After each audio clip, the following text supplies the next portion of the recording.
আসসালামু আলাইকুম ভিউয়ার্স, আপনাদের সবাইকে হ্যাপি নিউ ইয়ারের শুভেচ্ছা জানিয়ে এই প্রথম আমি পিঠার রেসিপি নিয়ে চলে আসলাম আপনাদের কাছে। তো অনেক দিন আপনাদের সাথে কোনো রেসিপি শেয়ার করিনি, তো আজকে আমি আমার দেশের বাড়ির গাছের কলা দিয়ে পিঠা তৈরি করে দেখাবো। শীতের এই প্রথম সকালে আমার বানানো পিঠা। এই দেখুন, পুরো একটা ছড়ি নিয়ে চলে আসছি আমরা। এরকম যে বিচি কলা থাকে, সেই বিচি কলা থেকে কি করে একটা সুস্বাদু পিঠা বানানো যায় সেটা আমরা দেখব। এরকম পাকা কলা লাগবে, যেটা আপনারা বাজার থেকেও কিনতে পারছেন। আর সাথে লাগছে আখের গুড় অথবা চিনি অথবা খেজুরের গুড়। আর লাগবে হচ্ছে এই চালের গুঁড়ি। এই হচ্ছে আমার উপকরণ, আর হচ্ছে দুধ। তো আমরা এখন শুরু করি। কিভাবে শুরু করব আমি একটু বলে দিচ্ছি আপনাকে। এই পাকা কলাগুলো ছিলে আমরা প্রথমে একটা পাতিলে পানি নিয়ে সিদ্ধ করে নিব। সিদ্ধটা হবে আমাদের মানে কালারটা চেঞ্জ হবে। কালারটা কীরকম চেঞ্জ হবে? আপনার হালকা ভায়োলেট কালার আসবে। আমি আপনাদেরকে দেখিয়ে দিচ্ছি। ওকে ভিউয়ার্স, দেখতে পাচ্ছেন আমি চুলার কাছে চলে আসছি। এরকম একটা পাতিলে প্রথমে বেশ খানিকটা পানি নিয়ে তারপরে এই কলাগুলো সেখানে আমরা ছেড়ে দিয়ে সিদ্ধ করে নিয়েছি। সিদ্ধ করার পরে দেখেন কলার কালারটা কী এসছে। আমি আপনাদেরকে খুব কাছে থেকে দেখিয়ে দিচ্ছি এবং একটা কলা আপনাদেরকে আমি উঠিয়ে দেখাচ্ছি। দেখুন, এরকম হবে, ঠিক আছে? এর ভিতরে কিন্তু অনেক বিচি আছে, আপনি দেখেন না, আমি আপনাদেরকে দেখিয়ে দিচ্ছি। দেখেন, অনেক বিচি কলায় অনেক বিচি থাকে। হ্যাঁ, এরকম হবে। তো এখন আমরা এটাকে কি করব, একটা স্ট্রেনারে নিয়ে এটাকে চেলে নিব, যাতে বিচিগুলো আলাদা হয়ে যায় আর কাঠটা থেকে যায়। এই বিচিগুলোকে আমরা ফেলে দিব। তো আমরা ফেলে দিয়ে তারপর আপনাদেরকে দেখাচ্ছি কি করে পিঠাটা আমরা স্টার্ট করব।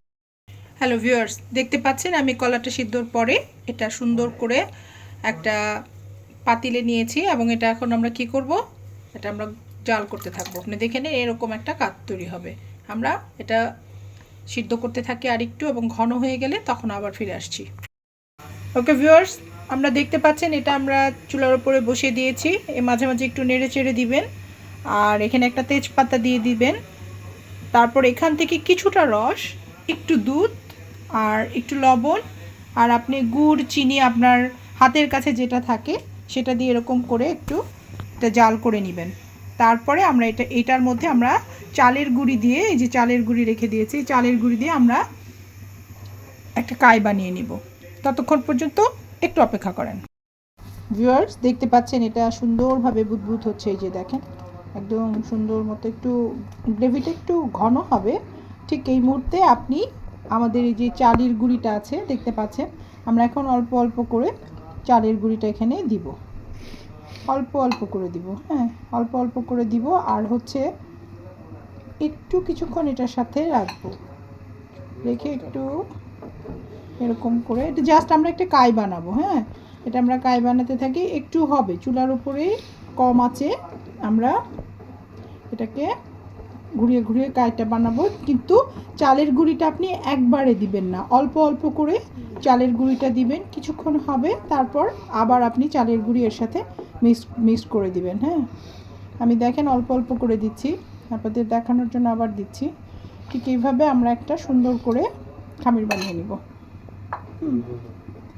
আপনি দেখতেই পাচ্ছেন সুন্দর করে আস্তে আস্তে স্মুথলি এরকম করে ঘুরিয়ে ঘুরিয়ে আমরা একটা ডো বানাবো।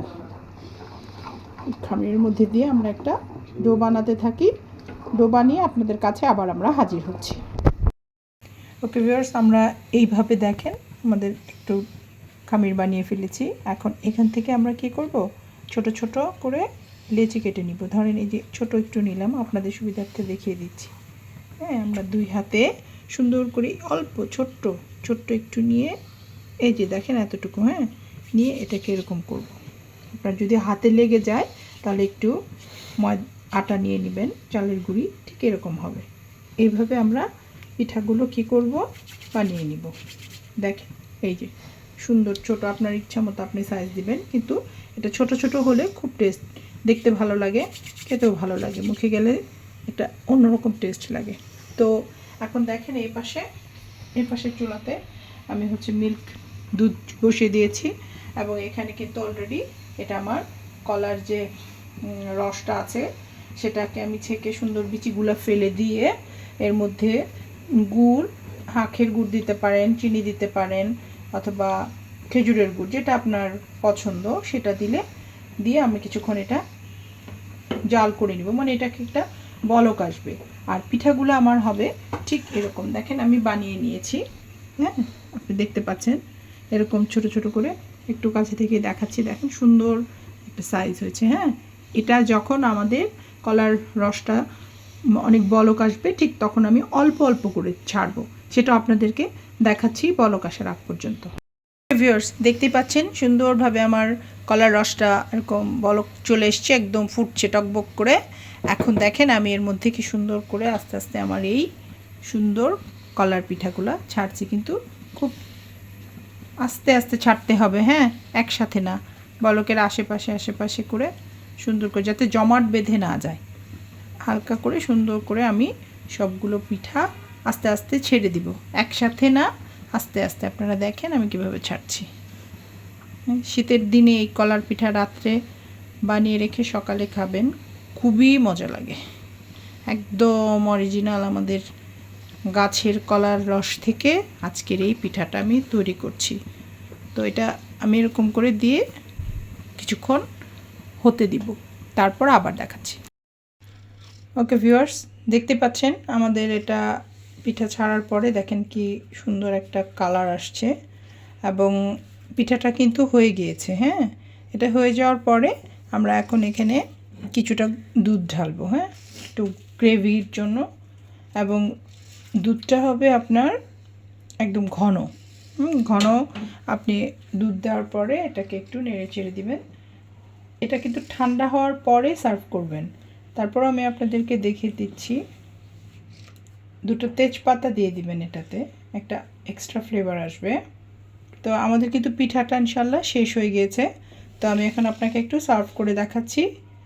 আর ভিউয়ার্সদেরকে একটু অনুরোধ করে বলি, আমি যদিও একটু স্লোভাবে কথা বলছি আজকে, আসলে পিঠা বানাতে বানাতে আমি খুব টায়ার্ড হয়ে গিয়েছি আজকে। হ্যাঁ, তো আপনাদের কাছে আমার একটু রিকোয়েস্ট, আপনারা আমার চ্যানেলটাকে একটু সাবস্ক্রাইব করবেন, একটু শেয়ার করবেন, একটু লাইক দিবেন। আপনাদের সবাইকে আমাদের এখানে পিঠা খাওয়ার আমন্ত্রণ জানিয়ে আজকের জন্য আল্লাহ হাফেজ। Thank you so much. এই তো আমার আজকে ছোট্ট একটা বাটিতে আমি আমার পিঠাটাকে সুন্দর করে আপনাদের দেখাচ্ছি, দেখেন ইয়াম্মি টেস্ট। আপনারা একটু ট্রাই করবেন বাসায়, খুবই টেস্টি একটা পিঠা। ধন্যবাদ।